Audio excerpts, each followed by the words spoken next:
Hi, Sean. Hi, Jack. Yeah, how are you? I'm good, thanks. Listen, look, we've been on this morning, and obviously, you mentioned it on Jonathan Ross and on Ramish's Radio 2 show, and I just want to say, look, yes, you mentioned the podcast. Yeah, I just want to say, look, keep cool, okay? I know we've smashed it. I know we've hit the big time now, but just don't change, and just be yourself, just as you were, okay? Don't get too big for your boots. No, of course not. Why would I do that? Well, it's just, we're up in the charts now, mate. This is it. This is the big time. It's pretty exciting, isn't it? In the charts. Are you going to be... Which charts exactly is it? I don't know. Sarah, what is it? It's the comedy interviews chart. Okay. No, that's all right, isn't it? Apple that's great. Podcast. Yeah, it's really good. Yeah, very nice. Well, yeah. Yes. So if the new being in the spotlight this much, if it's starting to affect you, I'm always on the other end of the phone. You know that, okay? Once I start having temper tantrums and stuff, you'll know what's happened. Yeah. Yeah, because it is. It's exciting beyond words. It really is. Yeah. It's nice. It's nice to be. It's nice that enough people are watching to feature in the charts, and we started from nothing, and you just slowly build it and just keep doing it because it's fun to do, and then after 2 years it's taken, I guess, to get to a point where people are. Anyway, that's all. And then before you know it, you're on this morning, and Alison Hammond saying that the two of us are doing it doggy style. That was a strange introduction, but yeah, I'm surprised. And it was on the screen the whole time you were talking. Oh, this is if it had been a comedian doing that on some TV show, they'd probably been cancelled for saying that.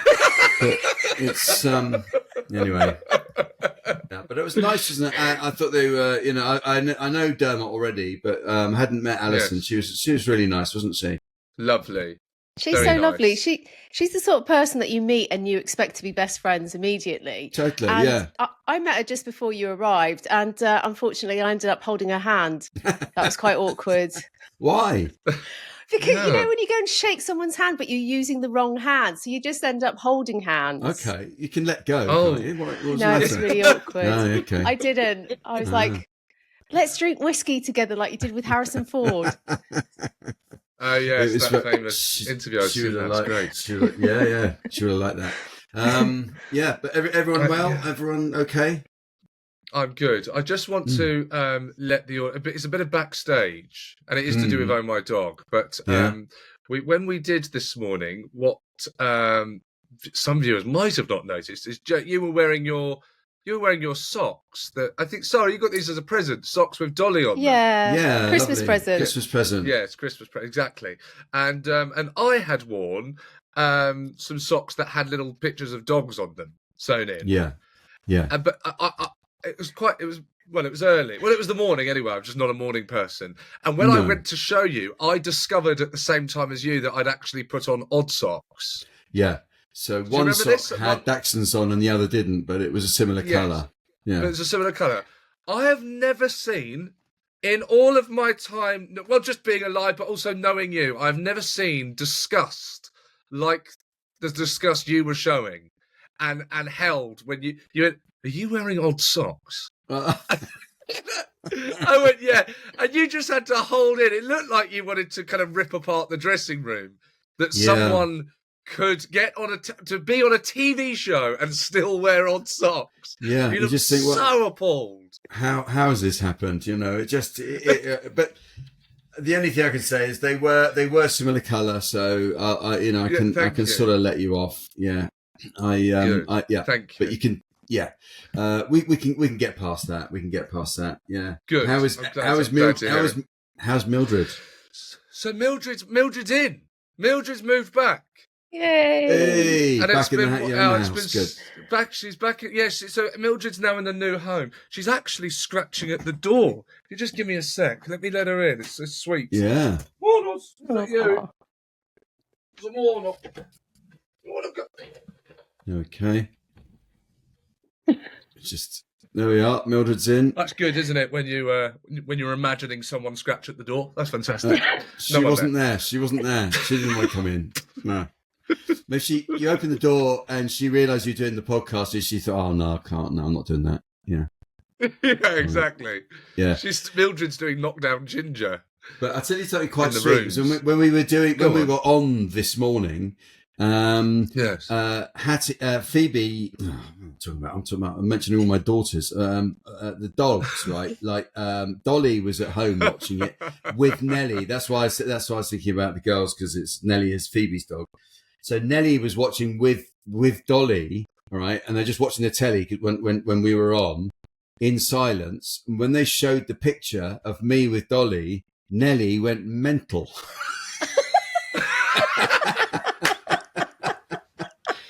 And this is a true story, and I don't know what it means. But it then the picture, then you came on, you were started to talk, and Nellie just walked out of the room. So,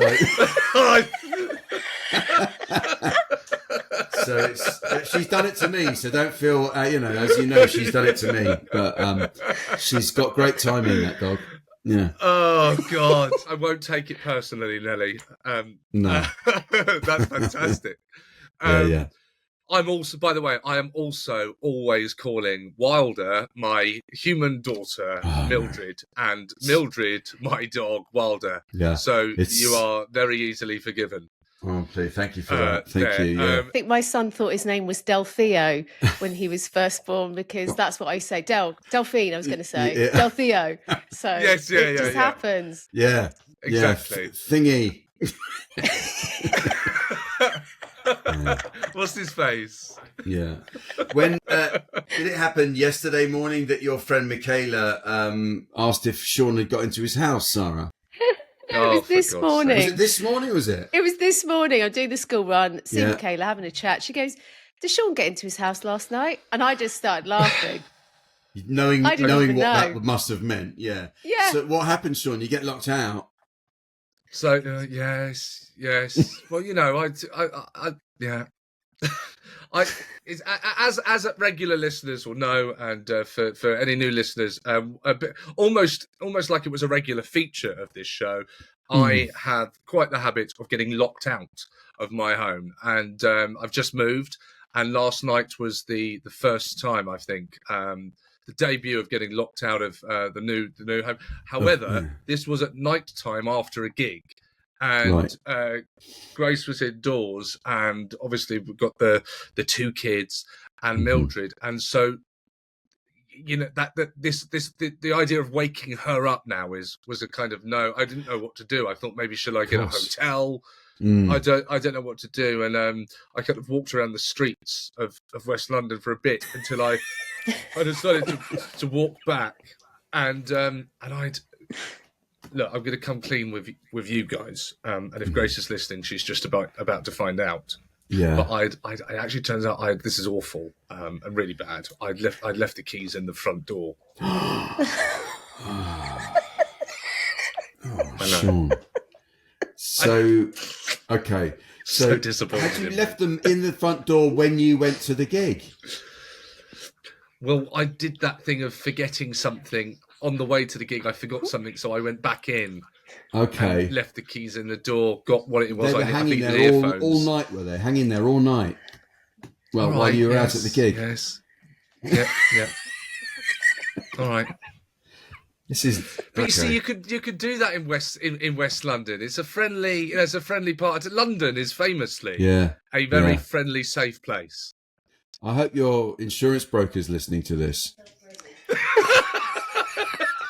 When you ever get broken into, what happened? Oh, I don't know. I just went through the usual routine of locking up, went out to a gig, and when I came back, everything had gone. No sign of breaking entry, but everything had gone.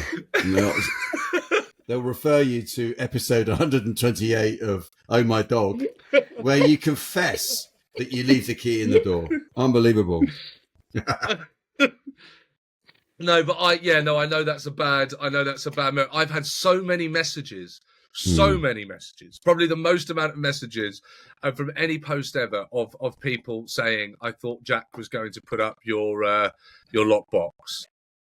Oh, okay, yeah. Well, So it's actually my fault. It's actually your fault. Slightly my fault. Yeah. Okay. Yeah. Right. Yeah. Well, we'll have something to do about that. It is in my mind that I do want to come over and help you put that on. Hang on. I'm pretty sure Sean's told us that there was already one there. Yeah, no, there is, Yeah. but I don't have the code for it, and it's locked, so it's completely redundant. Forget that. You're not catching me out there. Can you not talk to the people you bought it from and say, is there a code? Would that be acceptable to ask? You want me to email someone I don't know? Well, get the solicitor to do it for you, maybe. Oh my God! Why don't they charge me for that? I mean, emailing someone you don't know is better than having someone you don't know just walk into your flat because you left the key in the door. Suddenly you're all fussy about people you don't know.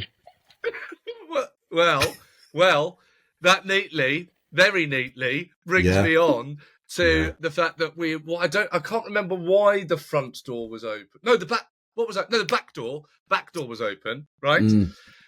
Which is allowed. Is that okay, everyone? Back door open? Yeah, it's fine. Yeah. And you know the cat from upstairs? Yes. Cat from upstairs. Yes, I know. The neighbours. It walks through. Grace is in the living room, and I'm in this room. The cat walks through the kitchen, through the corridor, into the living room, and got the fright of its life. Oh, wow. Grace screamed at the top of her voice. I really thought something bad had happened. I actually banged my shin running, tripped over the bed, banged my shin on the bed, went straight over. So, I mean, that's what's going to happen if there is a burglar that comes in whilst I'm here, we're screwed anyway. So it doesn't matter what time the burglar's coming in. And run through, and Mildred had gone straight for the cat. I think that is the last. I think that's the last appearance that cat will be making in this building. It sounds like it. Yeah, I feel a bit sorry for the cat because it was his old stomping ground, wasn't it? But it's a bit of a shock, isn't it? Yeah. It's going to find another way. The people that used to live here, for anyone that doesn't know, the neighbours that used to live here used to let the cat come in and feed it as well. So it was kind of part of the furniture. And I feel very bad about it. It's basically Mildred kicked it out, essentially. Right. But little update on Mildred. It's been fantastic. She's come back. She's so chilled. She's chilled with the kids. And she's chilled in the garden, and I think actually I wonder what your thoughts on this are, or even Simon's or any of our listeners' thoughts are.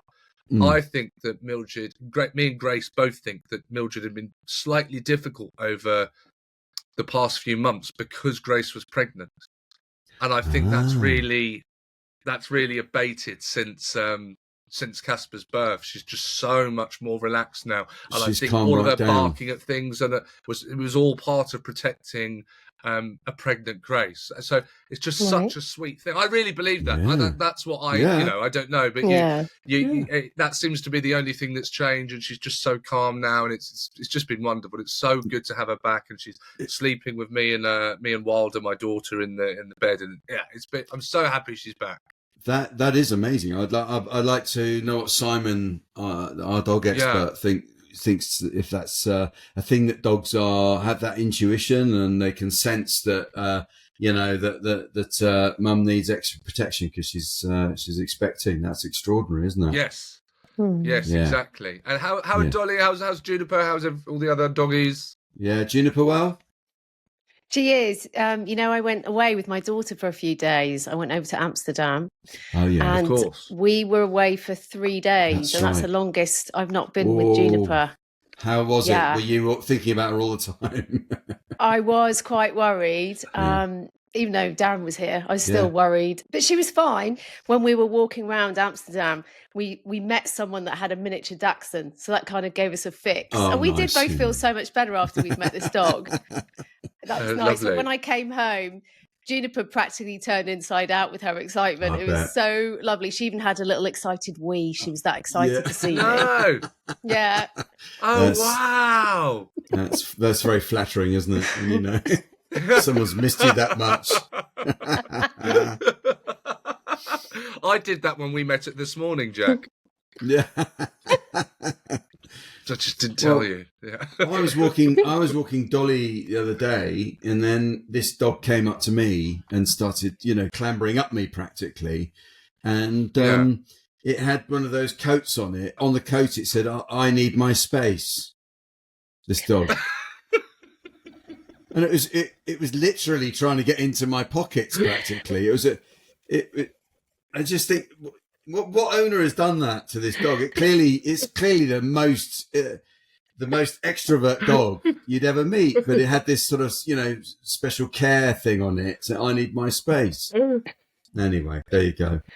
Sounds like a jacket that you'd like to wear, Jack. It's more suited to you. That would be a great thing to have, wouldn't it? A jacket. Yeah, I need space. Get off me. Yeah. Can we just go back a minute? Hang on, we've Yes. got to go back. Yes. We've got to go back to Seann getting locked out because Jack did the funniest video. Oh my God! I think How I've could I ever seen. forget? I just thought, as a tribute, because I like to work on my impressions. It's a thing I do. Yeah. I thought I should really do Seann, so I've been working on it. And when this happened to you with the keys this morning, I thought, I know, this is a story that I can hang my new impression on, and that's what I did. That's the backstory anyway. You went method, Jack. It seems. Yeah. Here we go. I mean, you went the extra mile, didn't you? You even made a wig to look like me in this video. Hair, makeup, everything. It was because I'm a perfectionist when it comes to this kind of thing. It looked like it. We could tell. Yeah. I mean, who needs a BBC costume department with Jack's skills? Yeah, I can just turn my hands to anything. Me, It was Jack. Can I just say, you've done a bit of acting before, but I think this was your bravest performance. Thank you very much. I gave my Seann. I think it's is how I'd like to put it. Do you want me to play it? It's going to baffle everyone, by the way. What's coming up is me doing Seann. It's not Seann. Let me turn it up. So, good news. I have just fitted a key safe outside my house, so I won't ever get locked out again. It's really good. You just open it up, put the key in, and then lock it. And then when you need a key, because you've locked yourself out, you just put in the combination 2734, and then you can open it and get the key out. So, yeah, done it. There you are. Now it's me back in the room, and the next person you hear that sounds like Seann will actually be Seann. So, Oh my God, that makes me cry. Oh my God! I honestly, is there a BAFTA for a performance in a podcast yet?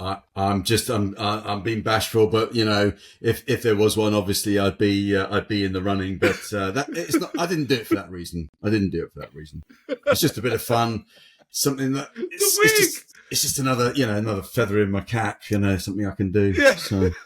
What did you make that wig out of? It's a piece of parchment paper, from the kitchen. And, So realistic. It is, isn't it? It's amazing how it looks. Yeah. This show just doesn't seem real sometimes. It really I have a doesn't. confession to tell. I was once with the comedian Kevin Bridges.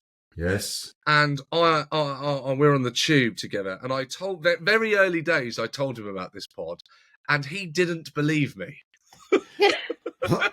You told him about this podcast? He just thought it sounded too made up.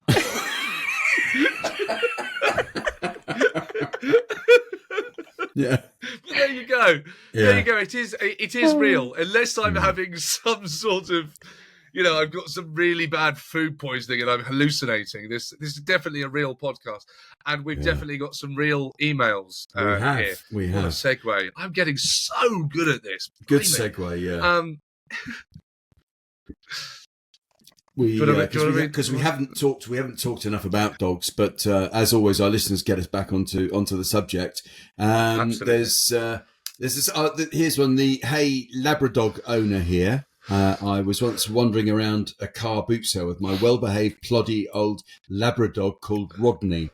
I don't know what Labradog means. Is that a cross between a Labrador and any other dog or something? Well, I don't know what that means, but anyway. Maybe they're Rodney, just being cutesy. Maybe, yes. You're probably right, yeah. Whilst pondering at a stool, I got a tap on the shoulder. I turned around and see a disgruntled woman with a screaming 4-year-old, and she told me that my dog gulped her child's ice cream in one. I looked at Rodney, who instantly looked guilty. I had to accompany the woman and her child to the ice cream van to buy her fresh ice cream. And to add insult to injury, he spewed up the lot in the car. This is the dog, not the child. Spewed up the lot in the car on the way home, sprinkles and all. Says, keep up the good work. I can't be without my dog. After listening to your podcast with James Middleton, I realised how much help Rodders is with my mental health and is getting old now. Anyway, that's from Claire from Sussex. I don't mean to cut it off with an anyway rather than reading the actual end of it. But thank you, Claire, for that. And I can't help thinking that that could have been a scam, couldn't it? That could have been a way of, if you're not aware, if you have a child and you haven't got the money to get them on ice cream, just tap on someone's shoulder if they've got a dog and say, sorry, do you know what's just happened? Your dog just, yeah. And there's, great scam. Yeah, I'm so sorry. I'll go and buy another one. Yeah, if you wouldn't mind, thank you. So I hope you weren't scammed, Claire, but thank you for sending that in. It was a good one, wasn't it? That was very good, and Jack, I'm actually writing that down now as a tip. Yes, exactly. I will be using that this summer. Thank you very much. You might as well. Yeah. We have another one here. Email entitled "Vasectomy." Yes. It says, hi, Jack, Seann and Sara. My girlfriend and I have just listened to the award show episode and can't believe that the Random Story Award didn't go to Ian Moore, who had a vasectomy in France. We literally just cackled, reliving the story again just now. We have often spontaneously quoted, I have never in my whole career had a man ask me to do this. And that was the outraged French doctor. And we laughed and laughed, loved the show. We have indeed given you 5 stars due to your persistent begging. And thank you for all the laughs and insights. Best from us and, quote unquote, don't stop. That's from Ben, Livy, Albus, Whippet and Pidge, the Cavalier. Well, thank you all. Yes, the Ian Moore episode was a cracker. If you haven't heard that, you can go back. It's in the archives. Just scroll down your app and you will find the Ian Moore episode. A fantastic guest. Yeah, absolutely. It was a good one that brought back good memories for me as well. So should we? Is it time to get on to our guest? I'm looking forward to this. So Seann had a close encounter with a police dog on the show, as you know, and we've shown it once or twice, I think, on social media. If you haven't managed to see it, I dare say we'll show it again. But that was at Crufts last year, so he can tell us firsthand what it's like to be chased and captured by a police dog. And today we're going to speak to Amanda Georgoui, who's been a Met detective for 33 years and has extensive experience with police dogs and handlers. And she now works with the London Retired Police Dogs Charity. So we'll hear more about that as well in a second. Amanda, thank you so much for joining us. First of all, your background. When did you retire as a detective? Well, I'm not retired, actually. I kind of retired 3 years ago, but then I went straight back a month ago, so I'm still a serving officer. Oh, okay. So they can't do without you. So you're back in, are you? Apparently so. They can't. They've let too many experienced officers go, and now they haven't got any. So, but I am I'm just about to go, so I'm just waiting for my vetting to come through for another job, and then. Right. As much as I. So, as a detective, were you working with dogs as well when you were a detective? I worked a lot in uniform when I was in uniform. Yeah. 30 years ago, but as a detective we use dogs when we are searching drugs addresses. My area, we use dogs a lot because we are looking for digital phones, for drug dealers and all that. Yeah. Where's this, Bedford? Sorry, I'm only guessing because no, Sara lives in Bedford.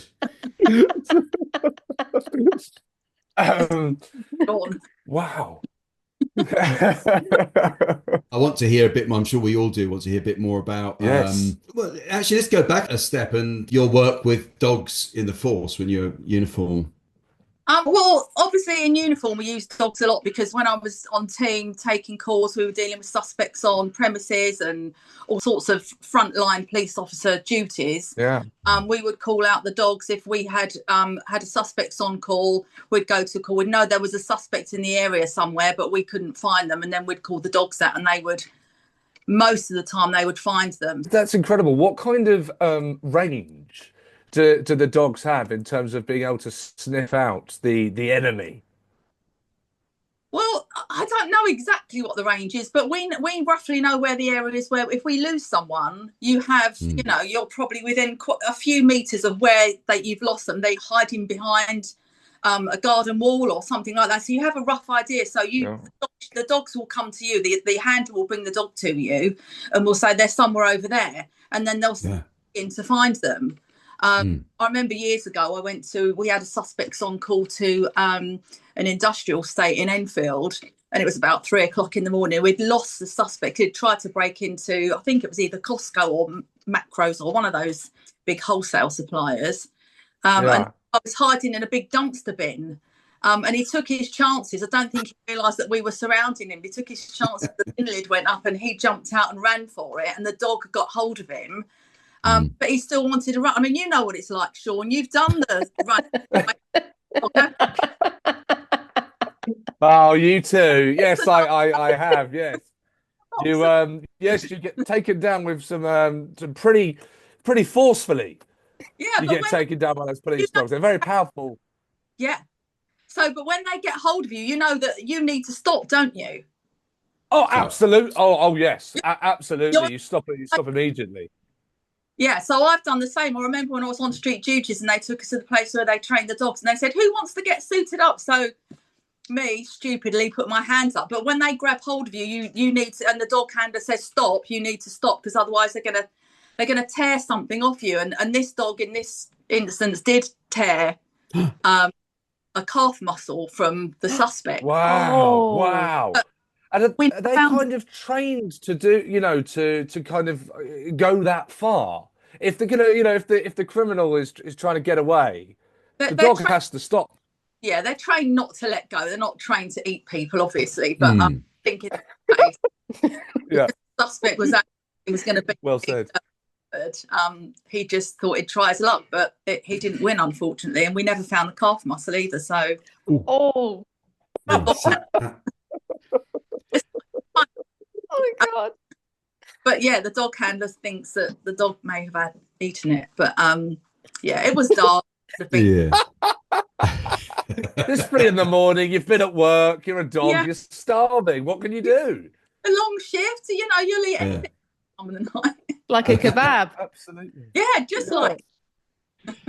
So am I right in thinking that each police officer has a relationship with a specific dog, or do they just bring in general, police dogs as and when needed, and then you know how to handle them? No, they get a handler. They live with the dog handler has their own dog. They train them from puppies, so they have relationship partners. They are police partners. So they will have a relationship. They'll train that dog. And that will be their dog until they're either medically retired or they retire through old age. So have you seen the film Avatar? Yeah. Which one? Yeah, it's a bit like it reminds me of Avatar #1 when they've got to kind of bond with their big blue dragon thing. Yes. Like that. Yeah. Because what happens, some dogs will stay, if a handler, for instance, becomes unwell, so a police officer might be medically retired. Normally, the dog won't necessarily go on to another handler. It depends on the dog. Some dogs won't have the same bond with a new handler. That's quite sweet. Retires, then the dog retires with the handler. Not always the case, but sometimes, that strong, they just don't work the same with anyone else. And what would be a standard length of career for a working police dog? Right, so for a German Shepherd, because they're more active, because they're searching for people, they're chasing suspects, they're doing public order stuff. So they would probably have a lifespan of about 8 years, which is quite a long time. Okay, yeah. Unless something happens to them. If they're fit and well, they will last for about 8 years. And for sniffer dogs, so your Labradors and your Spaniels, they will go on a bit longer, so they'll have about 10 years working life. Presumably those are the ones that always come up to me in the airports. You never know, do you? They could be standing at King's Cross, you could have had a night out, someone could have slipped something into your bag, and there you are, the dog's stopping you. That's what I said. Thank you. It's true, because actually not so long ago I bought a suitcase on I don't know why I did this, but because I could have gone and just bought a new one, but I thought I'd be clever and get it off eBay, right? So I bought this suitcase off eBay because it was cheap, and then I went traveling with it. It wasn't until I got to the airport I thought, hang on a second, I don't know anything about this suitcase. It could have been full of cocaine when it was brought into the country. Now I've bought it, and any dog would smell that. So there's a warning there, and I could have been in serious trouble there. Am I right, Amanda? That could have happened. Jack, do you know how many times I've heard I bought it on eBay?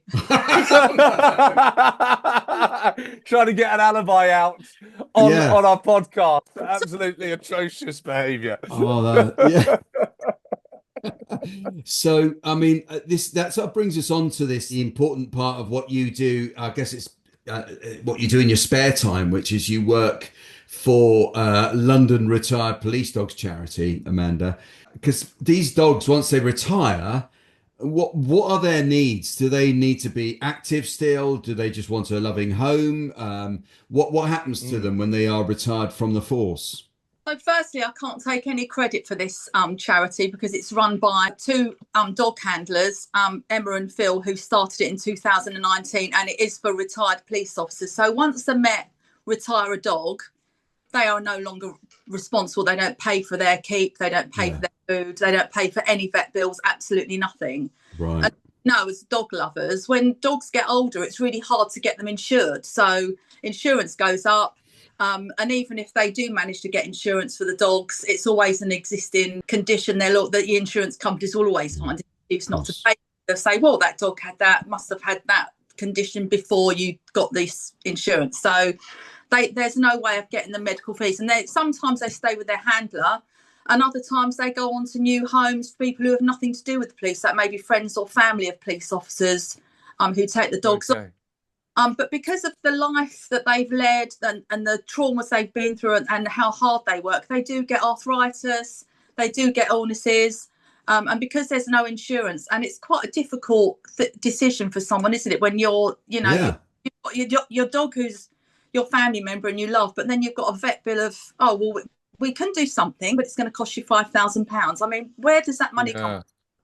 Well, quite, and as you say, as it says on the website, I was looking at the website before we were chatting to you for London Retired Police Dog Trust, and as it says, retiring police dogs do not receive a pension to support them through their aging years, and that sort of touched me really. I thought they do give extraordinary service, and yet then don't get looked after, and I suppose it does come down to volunteers and people who are prepared to take on the cost of rehousing them and looking after them. Is that right? That is absolutely right. So they don't get the police don't support them in any way at all after that. So I've volunteered to come an ambassador. I knew about them anyway because of my connections with using police dogs for the area that I work in. But I wanted to try and just make people aware of how, just the price of a cup of coffee that you just once a month, just signing up just to help these dogs. They're dedicated their whole lives. They don't have a choice. They're not like me. No. Decided to be a police officer. They didn't. They put their all into it. They don't know the dangers. Dogs don't know that they're putting their life at risk, do they? It's a really important point you make, because there's a lovely monument on Hyde Park, on Park Lane actually, dedicated to all the animals killed in warfare. I don't know if you see, and it does literally says that they had no choice. So we get these animals involved in these things, and then it's a shame if they can't be looked after. But tell me, do they make good pets when they retire? They do. They're very well trained. I mean, I think whoever passes the dog on would know if the dog would be not dangerous, but they have certain tics, they have certain triggers, the same as we all do. So, I would imagine, I haven't really had much use with explosive dogs, but I would imagine there's quite a few triggers with them. So they wouldn't be passed on to a family unless they were, unless they were friendly and they were deemed safe. So They're the same dog, aren't they? They're going to have triggers. They're going to have issues. All the dog handlers wouldn't pass a dog on to someone that they didn't think would look after their dog in retirement. But they have, it's just the money for these. They've helped 265 so far, and they've raised £248,000. It's amazing. So, and it's an ongoing thing. It sounds like, it's obviously an incredible cause, and you can hear how much you care and the organisers care. It's how can people find out more, and how can they donate? Well, they've got a Facebook page, but they've also got Instagram, so they can go onto it's the LRPD, so it's the London Retired Police Dogs. If you go onto Instagram and just tap in London Retired Police Dogs, and there's a link in there, and it'll show you how you can donate. You can make a one-off donation. You can sign up and just price of a cup of coffee once, something like that. Just something very small up. So the more people they can get to make these donations, just the more comfortable life for these dogs. I mean, we've got dogs they've put so much into their working life, and you wouldn't believe how useful they are. The things that they find that we as humans can never find. And the amount of people that they've helped put in prison, dangerous people, public protection, that they're just amazing.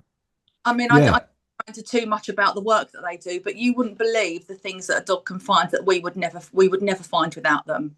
Yeah, as well as their invaluable contribution to comedy when they bring Sean Walsh down in front of an audience. You can't that alone deserves everybody's money. I think we'll all going to be paying up for that. I watched that, and I just took me back. It was triggering for me just to watch it. How did you feel, by the way? Well, how did I feel? Well, for a start, they told me the dog was going to Lightning was the dog's name, and Lightning was going to let go immediately once I'd hit the ground, and that did not happen. And you can hear them going like, "Lightning, Lightning, no!" whilst I'm there on the ground. You struggled. I think Lightning was trying to tell us something. He said he is actually a wrong un. He is honestly. But you still have 2 calf muscles, right, Sean? I still have my calf muscles intact. Yes, Lightning, let me keep them. Thank you very much. So, Amanda, do you have a dog currently? Do you? I know you're working full time. I've got a crazy Cocker Spaniel. Ah, fantastic. So, what's his origin? He's not retired police. No, he's not a police dog. He's only 2.5. We've always had Cocker Spaniels, and our last Cocker Spaniel, who passed away in 2020, just before lockdown. We said we wouldn't get another one because we just didn't think it was fair. We were working and everything, but we went 2.5 years and just thought we can't be without a dog. It's just the house just was never the same. Of course. What's this one's name? Milo. Milo. Good name. You got time? Yeah, go on. Here we go. Absolutely. Oh, he's waiting outside. Come. I'm in the office. To be on a pod. Come here. He really is. He really is. Milo. Crazy. Hello, Milo. I was very excited. Very excited. Hello, Milo. Can I see your identification, please, Milo? I mean, you do look like a dog, but you can never tell these days. He's very happy. So he would have been. He's actually a working Cocker Spaniel, so he would have been a brilliant police dog. He's very good at retrieving. Yeah.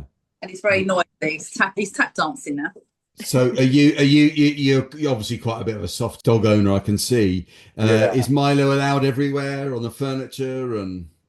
He's not, but he does know how to play me against my husband. So he knows when my husband's in the lounge. I've got a stair gate. He's not allowed upstairs, although he does sneak upstairs sometimes. As soon as my husband goes upstairs, he runs to the bottom of the stairs, has a look up, waits till he vanishes around the corner, and then he'll jump on the sofa. And jump. He doesn't stop. Great. So he's really quite unruly, but yeah, I wouldn't be without him. It's amazing to hear, and I'm so pleased to hear about the LRPD and the work that you do. As you say, you didn't set it up, but you're a patron and a great ambassador for it, and it's interesting to hear. Just one last question that we always finish our chats with, Amanda. Do you let your dog kiss you on the mouth? No, absolutely. No, right. No. I've seen. You've seen too much. Yeah, no, definitely not.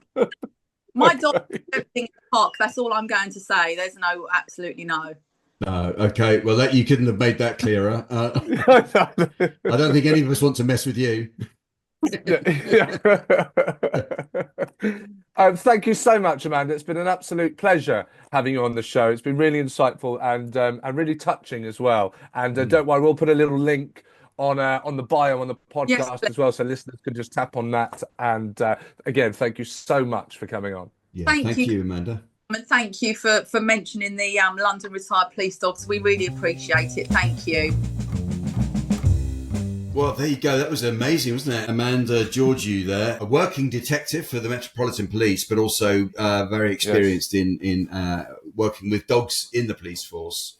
I was interesting to note that, when she mentioned there that you could have hardened criminals who are hiding anywhere, like behind a garden wall even. And I think Sara and I both had in mind the story that you told about when you were hiding behind a garden wall from the police. Yes. I was struggling at that point. Yes. I actually managed to escape. The police dog didn't sniff me out. No, it's a previous episode we're talking about where Seann had broken into. To be fair, this is when he was younger. It wasn't 2 weeks ago. But he'd broken into. Was it your school or just a school? It wasn't. No, it wasn't my. No, it wasn't my school. Okay, broke into a school. It was a primary school. A private school. And you broke into the tuck shop, didn't you? And yes, got and got all the ice cream, nicked a load of ice cream. So, being a private school is probably quality as well. Was it Häagen-Dazs or something? Yeah. Yes, and then the police were called, and the police dogs came, and my 5 friends were arrested, and I managed to hide behind a bush in a garden, and heard a policeman say, "Do you reckon there's another one?" And the other officer said, "I don't know, but if there is, she'll find him." And that was a reference to the police dog that just went straight past me the other side of the bush. That's extraordinary. You were lucky. You guys, very lucky. Yeah. Right. Managed to keep your calf muscles. Yeah, exactly. Oh. Can I say I was actually very I was really moved by that. It was quite a hot day. Maybe I'm a bit tired. I found that really. I had to kind of hold back the tears at one point. I did. Yes, yeah. I did. Don't cry on the. I was really. You could hear the. It wasn't a passion that she was putting on. She really, really cared, and I'm sure, like most, we can be forgiven for not giving it, too much thought when you see a police, you see a police dog and what happens afterwards. But to hear that was really quite upsetting, and she really got me with, the commitment and the effort that these dogs put into their jobs, essentially, that they haven't chosen. That was really moving, and.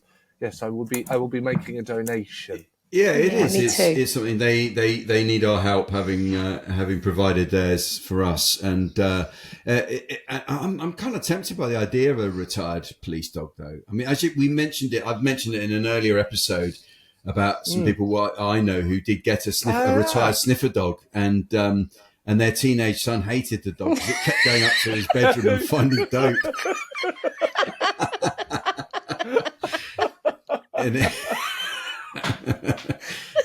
So it might not be for everyone, but if you can get a retired police dog, I guess you will know it's had really good training, but of course you also want to find out what kind of trauma it might have experienced. I think I'd be more interested in getting a sniffer dog. If it might be a slightly safer bet. I probably shouldn't say that, but I'm sure there are plenty of really capable handlers out there who could take on a proper retired police dog. A really great thing to do. Totally. Yes, yeah, absolutely. Well, another wonderful episode. Nice to see you all. It was, and you as well, yeah. And very, very interesting. Thank you to all of you for listening to Oh My Dog. We love getting all those insights from our guests, and we hope that you're enjoying taking a deep dive with us into our love of dogs. Yes, and please go and subscribe to our YouTube channel. We're up on YouTube now, so you can watch this as well. That's at OMD Pod. And please do keep on getting in touch. We love hearing from you at hello@omdpods.com. And, of course, give us a follow on Instagram at OMDPod there. We've got thousands of you follow us, which is very sweet. We love that. And Sara puts up the best dog content online, so you can see that. And of course, we love hearing from you with your voice notes as well. Yeah, please don't forget to give us a 5-star review wherever you get your podcast. That's a suggestion. I'm not actually begging, as Bev in her previous email said. Sometimes it's Sean reads that bit out, and it does sound a bit desperate, doesn't it? Anyway, remember, a dog is for life, not just for podcasts. Please, just look. It doesn't take long. Just 5 stars. Leave a comment. Every single one of you, please. And we're going to just leave you with a behind-the-scenes film shot by Sara of our appearance on This Morning.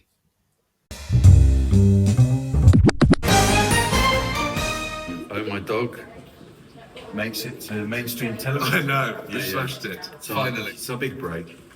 Who knows what could come of it? TV adverts. That's my first love. Oh, we've just gone the wrong way. Yeah, the wrong way. It's fine. We'll get there. Right. Yeah, that's fine. Oh, yeah. Off to you. Oh, thank you. That's very kind.